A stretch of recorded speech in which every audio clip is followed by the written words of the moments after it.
नमस्कार दोस्तों, फिर से हम लोग आगे बढ़ते हैं। 11th का एक जो चैप्टर हम लोग पढ़ रहे थे लॉग को, उसको आगे बढ़ाते हैं। तो पिछले क्लास में हम लोग देखे थे कि ये बेसिकली चार प्रॉपर्टी के बारे में हम लोग देखे थे कि यदि log n to the base n यदि नंबर सेम है तो उसका वैल्यू कितना होगा 1, log n to the base 1/n या फिर 1/n to the base n, मतलब यहाँ जो नंबर है उसका ऑपोजिट यहाँ पे है या फिर यहाँ जो नंबर है उसका ऑपोजिट है, तो इसका वैल्यू कितना हुआ था -1। log 1 to the base n है, उसका वैल्यू कितना हो गया था हम लोग के पास 0। और a की power log x to the base a यदि है तो उसका वैल्यू कितना हो गया था हम लोग के पास x हो गया था। तो यहाँ पे हम लोग ये चार देख चुके थे। अब आगे हम लोग बढ़ते हैं, तो इसमें हम लोग क्या देखेंगे कि जैसे यहाँ पे लिखा हुआ मान लीजिए log 0 टू दी बेस 3 और एक चीज लिखा हुआ है log 2 टू दी बेस 1, ठीक है। तो इस दोनों का वैल्यू बताना है हम लोग को, तो इस दोनों का वैल्यू बताना है। तो हम लोग क्या करते हैं, वैल्यू नहीं पता है इसका, तो हम मान लिए इसको x, तो इसको यदि हम लोग x मान लेते हैं तो हम लोग जानते हैं कि log को क्या कर सकते हैं, कन्वर्ट कर सकते हैं। तो इसको यदि हम कन्वर्ट करेंगे तो क्या लिख सकते हैं हम लोग, 3 की पावर x इजिक्वल टू क्या लिख सकते हैं हम लोग, 0 लिख सकते हैं यहाँ से। 3 की पावर x इजिक्वल टू 0। तो अब 3 की पावर x बराबर 0। अब सोचिए यहाँ पे कि ये लिखा हुआ है 3 की पावर में x बराबर 0, ये 0 कब पॉसिबल है, 0 तभी पॉसिबल है जब x का वैल्यू कहाँ जाए, x का वैल्यू मेरा -∞ की ओर जाए। -∞ की ओर जाएगा तभी तो ये 0 पॉसिबल है, क्योंकि उस केस में क्या होगा 3 की पावर -∞, और 3 की पावर -∞ मतलब क्या 1/3 की पावर ∞, मतलब 1/∞ कितना हो जाएगा 0। तो ये तभी पॉसिबल होगा, एक ही केस है जब x कहाँ जाए -∞ की ओर। उसी तरह यहाँ पे यदि हम लोग देखें log 2 टू दी बेस 1 लिखा हुआ है, इसका वैल्यू हमको नहीं पता है तो हम इसको मान लिए y, इसमें कोई तो डाउट नहीं होगा। अब देखिए हम लोग आगे बढ़ते हैं, तो इसमें क्या किया हम लोग, यहाँ पे क्या लिख सकते हैं, इसको फिर से कन्वर्ट करते हुए 1 की power y is equal to 2, मतलब 1 की पावर y बराबर 2 लिख सकते हैं हम लोग। अब क्या किया हम लोग कि अब यहाँ पे सोचिए कि 1 का कौन सा पावर होगा कि वैल्यू 2 आ जाएगा। यहाँ पे आप कोई भी वैल्यू ले सकते हैं, 3 भी ले सकते हैं, 4 भी ले सकते हैं। तो केस क्या बनते जाएगा, जैसे हम यहाँ पे 2 की जगह 3 लिए रहते तो 1 की पावर y बराबर 3 हो जाता, 1 की पावर y बराबर 4 हो जाता, इस तरह केस चेंज होते रहता। उसी तरह हम यहाँ पे 3 की जगह और कोई भी वैल्यू लेते तो उसका भी वैल्यू चेंज होता। मान लेते हैं यहाँ पर 2 लेते तो 2 की पावर x 0 होता, 4 की पावर x 0 होता, इस तरह करके। तो हर केस में यदि ये 0 रहा तो मतलब x को कितना रखना पड़ेगा -∞। उसी तरह यहाँ पे यदि हम लोग देखें कि 1 की पावर कितना रखेंगे कि वैल्यू 2 आ जाए या 3 आ जाए या 4 आ जाए, तो ऐसा तो कोई नंबर पॉसिबल नहीं है। तो यहाँ से हम लोग क्या पता कर लिए कि ये जो दोनों वैल्यू होगा वो क्या होगा, नॉट डिफाइंड। ये दोनों वैल्यू जो होगा वो क्या होगा, नॉट डिफाइंड, मतलब ये दोनों वैल्यू डिफाइंड ही नहीं होगा।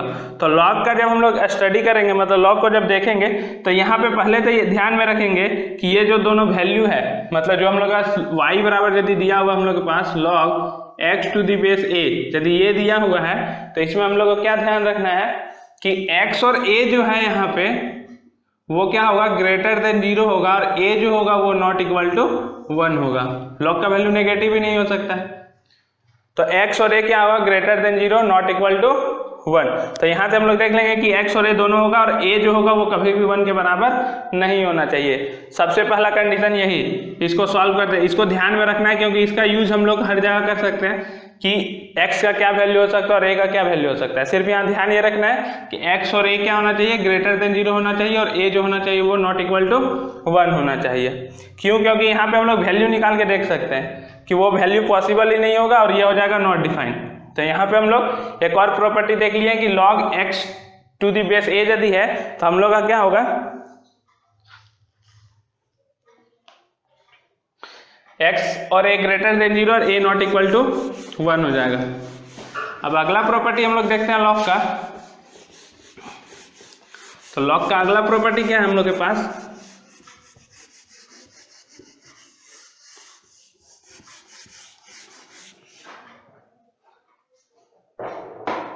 वो है कि यदि हम लोग के पास log mn to the base a, base में a रहा और ऊपर में mn यदि लिखा हुआ है तो इसको क्या कर सकते हैं, यहाँ पे नंबर जो है क्या वो मल्टीप्लाई में है, तो इसको हम लोग लिख सकते हैं log m to the base a plus log n to the base a।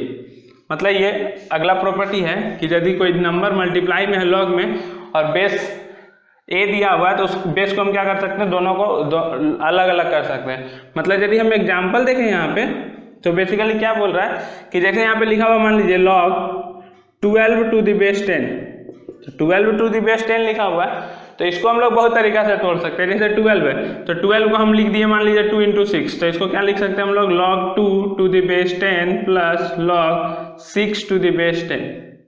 Base same रहेगा, ये दोनों क्या हो गया अलग अलग हो गया।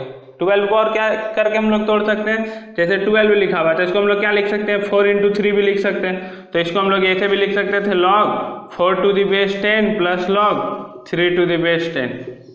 या फिर उल्टा यदि रहे हम लोग के पास कि उल्टा यदि दिया हुआ log 4 टू द बेस 10 प्लस log 3 टू द बेस 10, तो इस दोनों को क्या कर सकते हैं हम लोग कंबाइन कर सकते हैं। मतलब कंबाइन करेंगे तो क्या होगा, ये दोनों क्या होगा मल्टीप्लाई में हो जाएगा और ये बन जाएगा मेरे पास।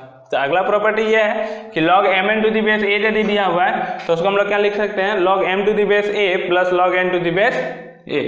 अब इसी तरह जस्ट अगला प्रॉपर्टी क्या है हम लोग के पास कि log, जैसे यहाँ पे मल्टीप्लाई में दिया था पिछले क्वेश्चन में, तो यहाँ पे दिया रहेगा डिवाइड में, तो डिवाइड में यदि दिया रहेगा तो यहाँ पे log m/n to the base a दिया हुआ, तो इसको हम लोग क्या कर सकते हैं, जब मल्टीप्लाई में दिया था ये किस में कन्वर्ट हो गया था, चेंज हुआ था प्लस में, यहाँ पे क्या होगा सब्ट्रैक्ट में कन्वर्ट हो जाएगा, मतलब log m to the base a minus log n to the base a हो जाएगा हम लोग के पास। तो ये अगला प्रॉपर्टी है। मतलब इसके अकॉर्डिंग यदि हम लोग देखें कि मान लीजिए लिखा हुआ है log 12/10 टू द बेस 2, तो इसको हम लोग किस तरह लिख सकते हैं, इसको इस प्रॉपर्टी के अकॉर्डिंग हम लोग लिख सकते हैं log 12 टू द बेस 2 माइनस log 10 टू द बेस 2। इस तरह करके हम लोग इसको क्या कर सकते हैं अलग कर सकते हैं। तो इस तरह का बहुत सारा क्वेश्चन हो सकता है हम लोग के पास।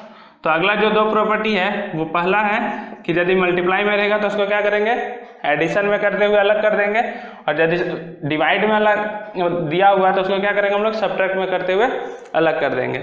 अब इसके बाद हम लोग कुछ क्वेश्चन देखते हैं जो इससे रिलेटेड है।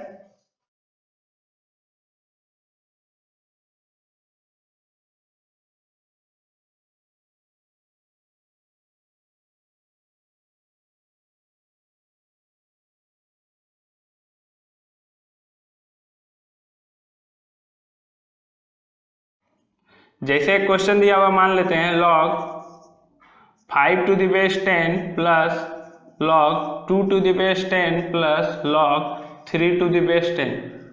इस क्वेश्चन में पूछ दिया कि इसका वैल्यू कितना होगा, सॉल्व करना है इसको और इसका वैल्यू बताना है। तो हम लोग को क्या पता है कि log m into n to the base a रहता है, तो हम क्या लिख सकते हैं इसको log m to the base a plus log n to the base a लिख सकते हैं। अब जब इसको हम लोग लिख सकते हैं इस तरह, तो हम यदि ये दो को देखें हम लोग, तो इस दो को एक साथ देखेंगे तो ये क्या लिखा हुआ है अलग अलग लिखा हुआ है, मतलब इस फॉर्म में लिखा हुआ है, इसको हम क्या कर सकते हैं इस फॉर्म में लिख सकते हैं। तो इसको हम लोग लिख सकते हैं log 5 into 2 to the base 10 प्लस log 3 टू द बेस 10। मतलब फिर से ये इसी तरह का केस हो गया हम लोग के पास कि ये हो गया 5 इंटू 2 और log 3 टू द बेस 10 हो गया। तो इसको फिर से हम लोग क्या कर सकते हैं कंबाइन करके लिख सकते हैं। तो कंबाइन करके इसको लिखेंगे तो क्या हो जाएगा हम लोग log 5 into 2 into 3 to the base 10, मतलब इसका वैल्यू कितना हो जाएगा log 30 टू द बेस 10 हो जाएगा। इसका वैल्यू तो हम लोग सॉल्व अभी कर नहीं सकते हैं क्योंकि यहाँ पे कितना लिखा हुआ है, यहाँ 30 लिखा हुआ है, यहाँ पे 10 लिखा हुआ है। यहाँ पे हम लोग सिर्फ ये कर सकते थे या फिर यहाँ से अलग क्या कर सकते थे हम लोग कि log 5 इंटू 2 लिखा हुआ है, मतलब ये कितना लिखा हुआ है हम लोग के पास log 10 टू द बेस 10 लिखा हुआ है plus log 3 to the base 10 लिखा हुआ है। तो log 10 टू द बेस 10 का वैल्यू कितना हो जाएगा, यदि नंबर सेम रहता है तो इसको लिख सकते थे हम लोग 1 plus log 3 to the base 10। मतलब ये दोनों केस हम लोग लिख सकते थे, एक लिख सकते थे हम लोग log 30 टू द बेस 10 या फिर इसको यहीं से अलग कर सकते थे हम लोग, मतलब लिख सकते थे 1 plus log 3 to the base 10। अब इसी तरह का एक और क्वेश्चन हम लोग लेते हैं एग्जांपल के तौर पे। जैसे लिखा हुआ हम लोग के पास log 25 टू द बेस 100 प्लस log 4 टू द बेस 100। तो यदि ऐसा लिखा हुआ है तो हम क्या लिख सकते हैं इसको log 25 टू द बेस 100 प्लस log 4 टू द बेस 100। तो ये दोनों क्या होगा आपस में मल्टीप्लाई हो जाएगा, तो ऊपर में मल्टीप्लाई होगा तो कितना होगा 25 इंटू 4 और बेस में कितना हम लोग पास 100। तो ये कितना हो गया हम लोग पास log 100 टू द बेस 100। तो ये कितना वैल्यू हो गया इसका, दोनों नंबर सेम हो गया तो इसका वैल्यू कितना बोल सकते हैं हम लोग 1 बोल सकते हैं।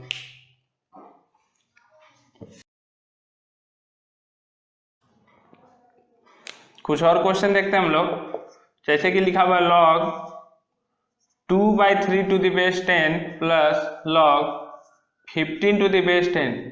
तो इसको लिखा हुआ है, तो इसको हम लोग क्या कर सकते हैं, log 2/3 लिखा हुआ है, इसको हम लोग क्या कर सकते हैं, और ये यदि हम लोग देखें तो ये दोनों को क्या कर सकते हैं, ये अलग नंबर मान सकते हैं, इसको एक अलग नंबर मान सकते हैं। तो हम क्या कर सकते हैं, इसको मल्टीप्लाई, मतलब यदि ये दिया हुआ है अलग अलग तो उसको क्या कर सकते हैं हम लोग मल्टीप्लाई करके लिख सकते हैं एक साथ। मतलब लिख सकते हैं हम लोग log 2/3 into 15 to the base 10।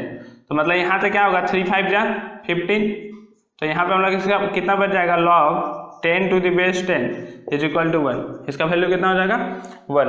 अब कोई जैसे कि यहाँ पे सॉल्व हुआ, लेकिन अब कोई बोलेगा कि हम इस तरह नहीं सॉल्व करेंगे, तो उसका मन है कि जैसे कि यहाँ पे दिखा हम लोग के पास log 2/3 टू द बेस 10, तो वो बोला कि 2/3, तो हमको प्रॉपर्टी याद है ये वाला, तो ये वाला प्रॉपर्टी हम लोग लगाएंगे। मतलब जैसे कि वो बोला कि डिवाइड है, तो हम इसमें सब्ट्रैक्ट करेंगे, तो log 2 टू द बेस 10 माइनस कितना लिख सकते हैं हम लोग इसको, log 3 टू द बेस 10 प्लस, और यहाँ पे 15 लिखा हुआ था तो वो बोला हम इसको लिखेंगे 3 इंटू 5। तो इसको हम लोग यदि 3 इंटू 5 लिखेंगे तो हम लोग पास कितना आएगा, अलग अलग होगा, log 3 टू द बेस 10 प्लस log 5 टू द बेस 10। इस तरह का केस बनेगा हम लोग के पास। अब यदि इस तरह केस बन रहा है तो मतलब क्या बोल सकते हैं हम लोग कि ये और ये कैंसिल आउट हो जाएगा, दोनों एक माइनस साइन के साथ है एक प्लस साइन के साथ है, और दोनों नंबर सेम है, तो कैंसिल आउट हो गया। तो हम लोग का कितना बच गया, log 2 टू द बेस 10 प्लस log 5 टू द बेस 10 बच गया। अब फिर से क्या होगा, इस दोनों को हम लोग क्या कर सकते हैं, कंबाइन कर सकते हैं। मतलब एक साथ यदि लिख देंगे तो हम लोग क्या हो जाएगा, log 2 into 5 to the base 10, मतलब आ गया हम लोग के पास log 10 टू द बेस 10। इसका वैल्यू कितना हो गया, 1। इसका वैल्यू हो गया हम लोग के पास 1। मतलब ये दोनों प्रॉपर्टी का यूज कर सकते हैं हम लोग सवाल को सॉल्व करने के लिए, किसी भी प्रॉपर्टी का यूज कर सकते हैं। सिर्फ ध्यान में ये रखना है कि जब मल्टीप्लाई में रहेगा तो क्या हो जाएगा, वो एडिशन में अलग होगा, और जब डिवाइड में रहेगा तो क्या होगा, सब्ट्रैक्शन में अलग होगा वो। अब इसके बाद हम लोग और क्वेश्चन देखते हैं।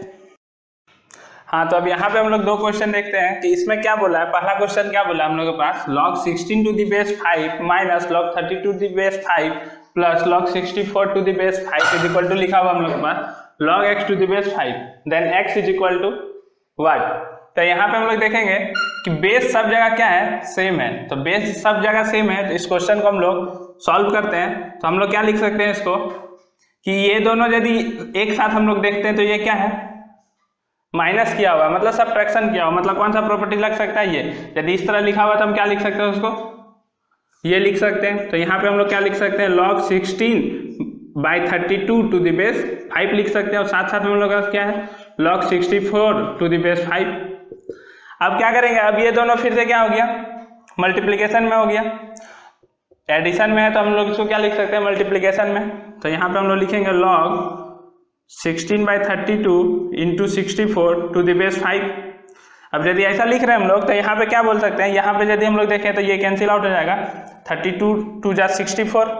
तो यहाँ पे हम लोग कितना बच गया, log 32 टू द बेस 5 बच गया। अब log 32 टू द बेस 5 बच गया। अब इसका वैल्यू किसके बराबर दिया हम लोग के पास क्वेश्चन में, log x to the base 5 के बराबर। मतलब इसका वैल्यू दिया हुआ हम लोग के पास log x to the base 5 के बराबर। तो यहाँ से यदि हम कंपेयर करेंगे तो यहाँ पे कैंसिल आउट नहीं करेंगे हम लोग, सिर्फ कंपेयर करेंगे। तो डायरेक्ट क्या बोल सकते हैं, x का वैल्यू कितना हो जाएगा हम लोग के पास 32। तो x का वैल्यू हम लोग को फाइंड आउट करना था, तो x का वैल्यू हो गया यहाँ से हम लोग के पास 32। अब इसी तरह अगला क्वेश्चन यदि है तो अगला क्वेश्चन भी सेम इसी प्रॉपर्टी का यूज करेंगे। तो इसमें क्या करना है हम लोग को, इसमें क्या लिखा हुआ है, सब जगह बेस कितना लिखा हुआ है, सब जगह बेस सेम लिखा हुआ है। तो तुरंत ध्यान में आना चाहिए कि या तो हमको m इंटू एन वाला प्रॉपर्टी लगेगा या फिर m/n वाला। तो यहाँ पे हम लोग क्या लगा सकते हैं, इस दोनों को, इसको एक नंबर और इसको एक नंबर ट्रीट करके क्या कर सकते हैं, m इंटू एन वाला प्रॉपर्टी लगाएंगे। तो यदि हम यहाँ पे इसका सॉल्यूशन बनाते हैं तो इसमें क्या लिखेंगे हम लोग, log बेस में तो 5 ही रहेगा, ये दोनों कंबाइंड होगा, ये दोनों मल्टीप्लाई होगा। मतलब मल्टीप्लाई होगा तो कितना होगा, 15/4 इंटू 16/25, 15/4 इंटू 16/25। और साथ साथ में क्या चलेगा हम लोग का, plus log 1/12 to the base 5। अब यहाँ से देखेंगे तो हम लोग क्या होगा, यहाँ पे कैंसिल आउट हो जाएगा। तो यहाँ पे देख लेते हैं फिर से, 4 4 जा 16, 5 3 जा 15, 5 5 जा 25। तो यहाँ पे कितना आ गया हम लोग पास 12/5 आ गया। तो यहाँ पे आ गया हम लोग का log 12/5 to the base 5 plus log 1/12 to the base 5। अब ये दोनों कंबाइंड हो जाएगा आपस में, ये दोनों कंबाइंड होगा आपस में, तो कितना बनेगा हम लोग के पास log 12/5 into 1/12 to the base 5। अब ये 12 और 12 कैंसिल आउट हो जाएगा। अब यहाँ यदि कोई ध्यान से देखेगा तो उसको दिखेगा log 1/5 टू द बेस 5 लिखा हुआ है। तो यदि ऐसा लिखा हुआ log 1/5 टू द बेस 5, तो ये इस तरह का प्रॉपर्टी हो गया कि ऊपर में जो नंबर है और नीचे में जो नंबर है वो दोनों एक दूसरे क्या है, उल्टा है, तो उसका वैल्यू कितना हो जाता है -1। तो इसका वैल्यू हम लोग डायरेक्ट कितना लिख सकते हैं -1। ये सब जो है हम लोग स्टेप दिखाने के लिए कर सकते हैं। यदि डायरेक्ट बनाना होगा तो हम लोग क्या कर सकते हैं, प्लस लिखा हुआ है तो डायरेक्ट हम लोग एक लाइन में मल्टीप्लाई भी कर सकते हैं। मतलब एक लाइन में हम लोग डायरेक्ट लिख देंगे हम लोग 15/4 into 16/25 into 1/12 to the base 5। ऐसा जैसे करेंगे तो 4 4 जा हो जाएगा, फिर 4 से यहाँ पे 3 5 जा, और 5 से यहाँ पे 5, तो log 1/5 टू द बेस 5 आ जाएगा। तो तुरंत हम लोग यहाँ पे कितना लिख देंगे -1। एक लाइन में भी हम लोग कर सकते हैं। स्टेप सिर्फ ये है कि स्टार्टिंग में हम लोग को जानना है कि किस तरह कर रहे हैं, तो उसके लिए है, नहीं तो हम लोग डायरेक्ट भी सवाल को सॉल्व कर सकते हैं। अब इसी तरह हम लोग देखते हैं अगला प्रॉपर्टी लॉग का।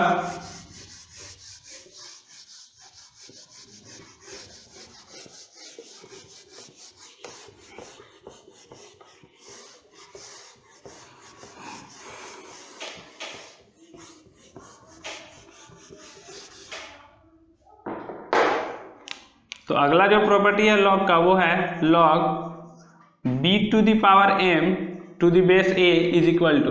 तो मतलब यदि इस तरह लिखा हुआ है कि log b की power m to the base a लिखा हुआ है, तो ये m क्या होता है, बाहर आ जाता है। मतलब हो जाएगा हम लोग का m log b to the base a। ये अगला प्रॉपर्टी है। मतलब यदि हम लोग का लिखा हुआ है log 3 to the power 5 to the base 3, इस तरह लिखा हुआ है, तो इसका वैल्यू डायरेक्ट हम लोग कितना लिख सकते हैं, 5 बाहर आ जाएगा और हो जाएगा log 3 टू द बेस 3। अब हमको पता है कि log 3 टू द बेस 3 का वैल्यू कितना होता है, 1 होता है, तो इसका वैल्यू कितना हो जाएगा 5। अब इसी तरह अगले क्वेश्चन की ओर हम लोग आगे बढ़ते हैं। तो अगला क्वेश्चन यदि लिखा हुआ हम लोग के पास log 144 टू द बेस 2√3। अब यदि ऐसा लिखा हुआ है log 144 टू द बेस 2√3, तो अब हम लोग क्या करना पड़ेगा, यहाँ पे ये 2√3 लिखा हुआ है, ये कितना लिखा हुआ 144। तो 144 को हम लोग को इसके पावर के फॉर्म में तोड़ने की कोशिश करना पड़ेगा, क्योंकि हमको एग्जैक्ट वैसा वैल्यू कुछ पता नहीं है। जहाँ तक हम लोग अभी पढ़े हैं, तो जिस प्रॉपर्टी का यूज कर सकते हैं, तो हम लोग सिर्फ यही एक प्रॉपर्टी है जो इसमें यूज हो सकता है, क्योंकि नंबर सेम नहीं है, नंबर उल्टा नहीं है और यहाँ पे 1 नहीं है। इसी का वैल्यू हम लोग याद किए थे, और बेसिकली हम लोग log m इंटू n और log m/n का अभी तक पढ़े थे। तो यहाँ पे हम लोग के पास कितना 144। तो 144 को हम लोग यदि ध्यान से देखें तो ये 12 इंटू 12 लिखा हुआ है। थोड़ा और यदि कोई मन से देखेगा तो उसको 12 में दिखेगा कि ये लिखा हुआ है 2√3 इंटू 2√3। 2 2 जब 4 हो जाएगा, √3 और √3 मल्टीप्लाई होगा 3 हो जाएगा। मतलब यहाँ पे जो 12 लिखा हुआ वो लिखा होगा यहाँ पे भी 2√3 इंटू 2√3। तो ये देखने के लिए मन का आंख चाहिए हम लोग को। तो 2√3 इंटू 2√3 ये कितने बार लिखा हुआ है, मतलब ये 144 लिखा हुआ था, तो 144 ये 2√3 का कितना पावर है, 1 2 3 4। तो हम लोग 144 की जगह क्या पुट कर सकते हैं, log 2√3 की पावर 4 और बेस में कितना होगा 2√3। अब ये यदि ऐसा हुआ तो ये नंबर क्या होगा, पावर जो है वो क्या हो जाएगा, बाहर आ जाएगा। तो जैसे बाहर आएगा तो 4 log 2√3 टू द बेस हो जाएगा 2√3। अब जैसे बेस सेम हो गया और नंबर सेम हो गया, इसका वैल्यू कितना हो जाएगा 1। तो 4 इंटू 1 कितना हो जाएगा 4। तो ये हो गया हम लोग का। तो इस तरह का अगला जो प्रॉपर्टी था वो ध्यान में रखना हम लोग को। तो हम लोग अभी तक कौन कौन सा प्रॉपर्टी पढ़ चुके हैं आज के क्लास में। तो सबसे पहला ध्यान में रखने वाला था हम लोग के पास log x to the base a। इसमें क्या पढ़े हम लोग कि x और a क्या होना चाहिए, ग्रेटर देन 0 और a नॉट इक्वल टू 1। दूसरा क्या था हम लोग के पास कि यदि log m into n to the base a लिखा हुआ है तो उसको हम लोग क्या लिख सकते हैं, log m to the base a plus log n to the base a। अगला क्या था हम लोग के पास log m/n to the base a लिखा हुआ है, तो इसको हम लोग क्या लिख सकते हैं, log m to the base a minus log n to the base a। अगला क्या था हम लोग के पास log b की power m to the base a लिखा हुआ है, तो इसको हम लोग क्या लिख सकते हैं, m log b to the base a। ये 4 प्रॉपर्टी हम लोग पढ़े अभी और इससे रिलेटेड कुछ क्वेश्चन किए हैं। तो अब इसके बाद हम लोग अगले क्लास में पढ़ेंगे, लेकिन चलते चलते कुछ थोड़ा सा बताते हुए चलते हैं। जैसे कि एक्चुअली में क्या होता है कि 10th के बाद आने के बाद सबको लगता है कि बेसिकली ये तो 11th का टॉपिक है, तो सबको लगता है कि 11th का मैथ वगैरह या फिर कोई भी चीज़ हार्ड होता है, मतलब हमसे नहीं बनेगा, ये सब बोलने लग जाता है, मतलब बोलता है कि बहुत कठिन है। तो एक्चुअली में क्या होता है, हार्ड इसलिए हम लोग बोल रहे हैं उसको या फिर कठिन इसलिए बोल रहे हैं क्योंकि हम लोग उस चैप्टर को या फिर उस टॉपिक को, जैसे कि हम मान लेते हैं मैथ, फिजिक्स, केमिस्ट्री या फिर 10 तक कहीं बात करते हैं, तो हम लोग का क्या है, एक एसएसटी रहता है और एक इंग्लिश रहता है, मेनली ये 5 सब्जेक्ट रहता है, मतलब मैथ, फिर हो गया केमिस्ट्री, मतलब मैथ, साइंस, फिजिक्स, केमिस्ट्री एक में रहता है, बायो एक में रहता है, तो मैथ, साइंस, एसएसटी, इंग्लिश और कंप्यूटर, ये सब्जेक्ट हो गया हम लोग। तो यदि हम लोग बोल रहे हैं कि मैथ यदि हार्ड है हम लोग के पास और एक सब्जेक्ट हिंदी भी रहता है हम लोग के पास, तो ये सब्जेक्ट रहता है, तो यदि कोई बोल रहा है कि ये जो मैथ है वो हमको समझ में नहीं आ रहा है या फिर हार्ड लग रहा है हम लोग को, तो इसका ये कारण ये हो सकता है कि यदि वो ध्यान से सोचेगा कि हम क्या किए हैं तो उसको पता चलेगा कि हम मैथ पे बहुत कम टाइम दिए थे अदर सब्जेक्ट के कंपेयर में। मतलब जिस सब्जेक्ट में हम लोग कम टाइम देते हैं वो सब्जेक्ट हम लोग को हार्ड लगने लग जाता है। जैसे कि कोई सब्जेक्ट हार्ड होता नहीं है एक्चुअली में, वो जिस सब्जेक्ट को हम ज़्यादा पढ़ते हैं वो सब्जेक्ट हमको आसान लगने लग जाता है। मतलब यदि मैथ्स को यदि कोई बोल रहा है कि हमको हार्ड लग रहा है या समझ में नहीं आ रहा है, इसका मतलब वो है कि वो मैथ को बहुत कम टाइम दिया है। यदि हम इसके साथ भी टाइम बिताएंगे तो धीरे धीरे हमको भी मैथ समझ में आने लगेगा। जैसे कि एक एग्जाम्पल के तौर पर, और कोई बोलता है कि हम थोड़ा वीक स्टूडेंट हैं, सामने वाला तेज है, वैसा कुछ होता नहीं है। जो अपने आप को वीक स्टूडेंट बोल रहा है वो क्या बोल रहा है, वो एक बहाना बना रहा है कि हमको मेहनत नहीं करना है, वो मेहनत से बचना चाहता है। ये सब एक्सक्यूज रहता है, मतलब ये सब बहाना रहता है हम लोगों के पास कि हम कमज़ोर हैं, मेरा बुद्धि तेज नहीं है, मन बुद्धि है, मतलब ये सब बहाना रहता है कि हम कठिन मेहनत ना करें। जैसा कि हम इसको एक एग्जाम्पल के तौर पर ले सकते हैं कि जैसे फिजिक्स में क्या होता है, फिजिक्स सब कोई पढ़ता है, तो मान लेते हैं t बराबर 0 टाइम है, तो t बराबर 0 टाइम पे है, तो t बराबर 0 होता है। यहाँ पे यदि कोई बोल रहा है कि हम कमज़ोर हैं और यहाँ पे यदि कोई बोल रहा है कि हम तेज हैं, तो यहाँ पे एक्चुअली में केस क्या हुआ कि वो पहले से जो तेज है वो इसलिए तेज नहीं है कि उसका दिमाग तेज है, वो पहले से उस लेवल को क्रॉस कर चुका है जो ये नहीं कर पाया है। जैसा कि हम इसका एक एग्जाम्पल गाड़ी के थ्रू भी ले सकते हैं। जैसे t बराबर 0 पे एक आदमी यहाँ पे A है और एक आदमी यहाँ पे B है, इसका बीच का डिस्टेंस पहले से दिया हुआ है 100 मीटर।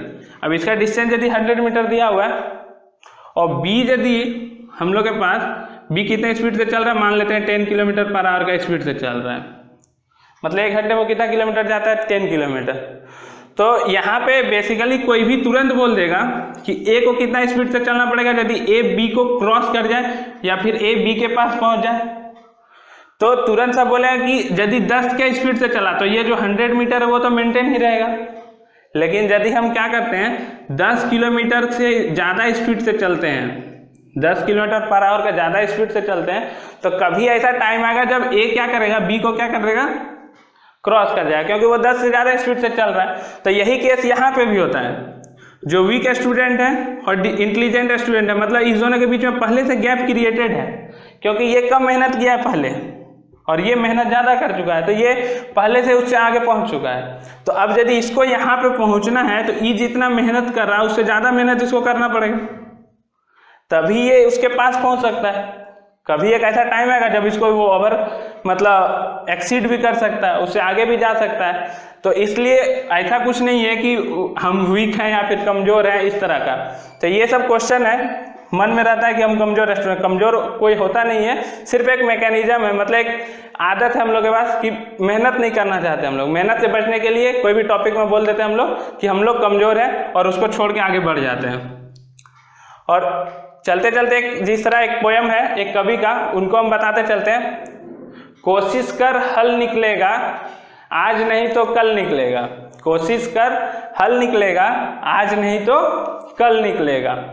अर्जुन के तीर सा सद मरुस्थल से भी जल निकलेगा। अर्जुन से तीर सा सद मरुस्थल से भी जल निकलेगा।